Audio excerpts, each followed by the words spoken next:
Are you a skinny guy that's struggling to put on muscle no matter what you try? My name is Andrew Aurora and I help men build athletic physiques with hybrid calisthenics, and today I'm going to be discussing how to put on muscle as a skinny guy. Now I feel like I'm qualified to speak on this topic because at one point I was somewhat of a skinny guy. Now admittedly I always did have somewhat of a muscular frame, but I'm clearly a lot more developed and a lot more muscular than I was back in 2020 when I first started my calisthenics journey. Prior to this photo in 2020 I actually had 10 years of on and off fitness experience, but you really wouldn't be able to tell because I didn't have that much muscular development. But clearly something changed in the last 4 years from where I was to where I'm at now. But luckily for you, that is exactly what I'm going to be talking about today. Let's jump right in. So there are going to be 3 main pillars as to why you're not building muscle as a skinny guy, and we're going to jump into the first one now, which is your nutrition. So most skinny guys are doing one of a few things. They're either eating too much, too little, or the wrong kinds of foods. For me, eating too little was never really a problem because I've always had a big appetite, but I know for some guys out there, this is a problem. While I have been conscious of trying to eat healthy since I was about 16 years old and had cut out things such as like soda and fast food, there were seasons where I would eat things like pizza, Chinese food, and fried foods, and just other things that I shouldn't be eating that really had my nutrition not on point for the first 10 years of my fitness journey.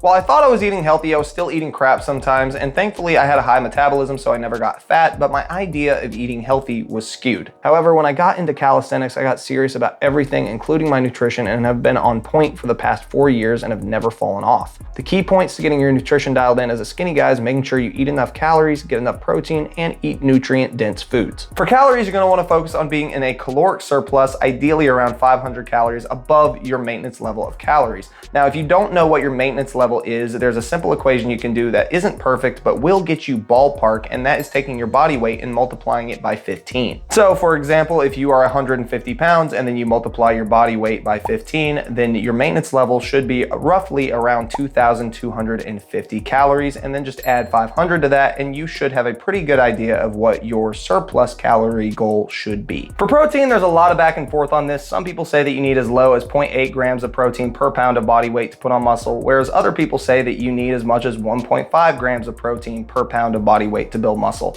And while there is evidence to show that you can build muscle with as low as 0.8 grams of protein per pound of body weight, for simplicity's sake, we're going to aim for 1 gram of protein per pound of body weight, because anything above that is not necessary. And honestly, if you have a low appetite, it's going to be hard for you to achieve that anyway. And lastly, you want to focus on eating nutrient-dense foods. A lot of skinny guys fall into the trap of eating very calorically dense, unhealthy foods, and not only is this not necessary, but it's also just bad for your health and isn't going to help you. Your body is going to look better, feel better, and perform better when you feed it healthy and nutrient-dense foods. If you're one of those guys that has a low appetite and finds that it's hard to get in enough calories unless you eat unhealthy, calorically dense foods, then I would recommend you start including healthy fats in your diet from things like nuts, nut butters, olive oil, coconut oil, and even organic butter. Fats are the most calorically dense of the macronutrients, and it's so easy to just snack on some cashews or add in an extra few tablespoons of butter or olive oil to your food to get those calories in, as opposed to eating a bunch of cookies or pizza. On top of that, your body is going to thank you for eating healthier, I promise. Real quick, I wanted to interrupt this video to mention my free guide, The Ultimate Calisthenics Guide. I put this together with over 25 different tips to help you on your calisthenics journey, as well as a first 90-day plan to help you lay down the foundation when starting your calisthenics journey. If you want to pick this up, you can do so by clicking the link in the description of this video. Now on to the rest of the video. Moving on to the next section, we're going to talk about training. So another reason why I couldn't and many other skinny guys can't build muscle is because they just aren't training properly. Prior to 2020, when I got into calisthenics, I did not train properly at all. For the first 10 years of my fitness journey, I didn't even know what I was doing, and the way I got started on my fitness journey is I actually started at 14 and all I had was a dumbbell and a camper, and I just wanted to get abs and put on a little bit of muscle so that way girls would like me. I knew nothing about training, and the only thing I really trained was my abs and my arms, and when I did start to use more weights in my later teen years, I didn't know anything about how to train for muscle growth or how to hit all the muscles in my body. Because of this, I was very out of balance. I really only had definition in my arms and in my abs, and I know many skinny guys are in the same boat. You don't know how to train for muscle growth, you don't know how to hit all your muscle groups, you don't know how to program a routine,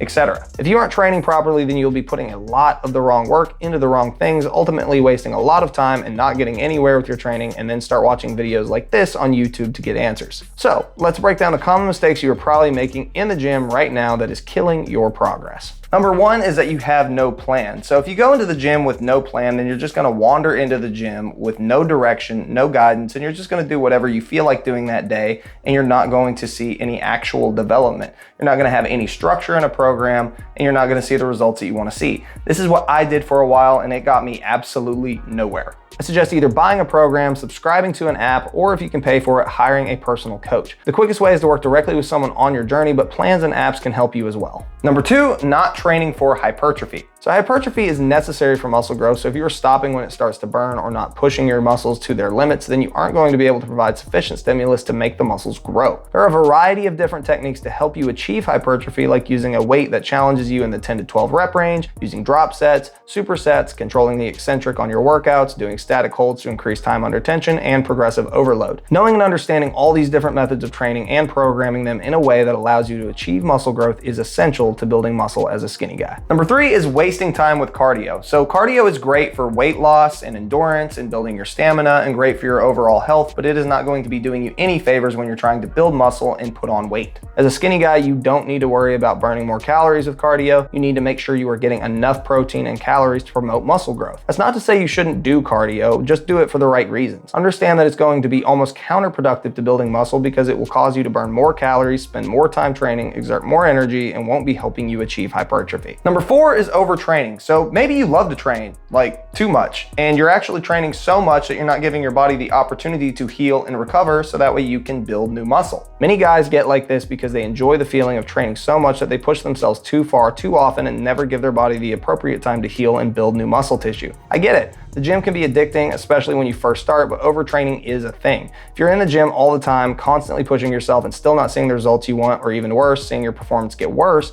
then you may be overtraining. For me personally, I train 5 days a week and recommend that you don't train any less than 3 days per week. And now moving on to the last section, we have sleep. If you aren't getting enough good quality sleep, then you may just be wasting all of your time in the gym altogether. You see, sleep is when your body heals from the damage you are doing to it in the gym, and without a chance to heal, your muscle growth will be hindered. Not only that, but you will progressively see your performance decrease and have a variety of negative impacts to your health. Let's break down the positives of getting good sleep and the negatives of getting bad sleep. Number 1 is your muscle recovery. So sleep is when the body repairs itself and regenerates muscle tissue. Growth hormone, which is essential for muscle growth, is also released when sleeping. Without sufficient sleep, this process is hindered, leading to slower recovery and increased risk of injury. Number 2 is energy levels. So without adequate sleep, you're not going to have enough energy to tackle your workouts with your best efforts. This will make workouts feel more strenuous and reduce your overall performance. Make sure to aim for at least 7 to 8 hours of sleep every night for optimal performance. Number 3 is hormonal imbalance. Sleep plays a crucial role in regulating your insulin and your cortisol levels. Cortisol is a stress hormone, and high levels of cortisol can lead to muscle breakdown and fat retention. Good sleep helps keep cortisol levels in check and maintains insulin sensitivity, which is vital for your metabolism and muscle growth. Now let's move on to tips for getting better sleep quality. Number 1 is establish a consistent sleep schedule. Go to bed and wake up at the same time every day, even on weekends. This helps regulate your body's internal clock and circadian rhythm. Number 2 is limit exposure to screens. So reducing exposure to blue light from phones, tablets, and computers at least an hour before bed can help with sleep. The blue light can interfere with the production of melatonin and negatively impact your sleep. Number 3 is optimize your sleep environment. So ideally, your sleep environment is going to be cool, dark, and quiet. Consider using blackout curtains, earplugs, or even a white noise machine if that's what you need to help you sleep. For me personally, I use blackout curtains and earplugs so that way it's nice and dark and quiet in my room, and I try to maintain a reasonable temperature so that way I can sleep comfortably.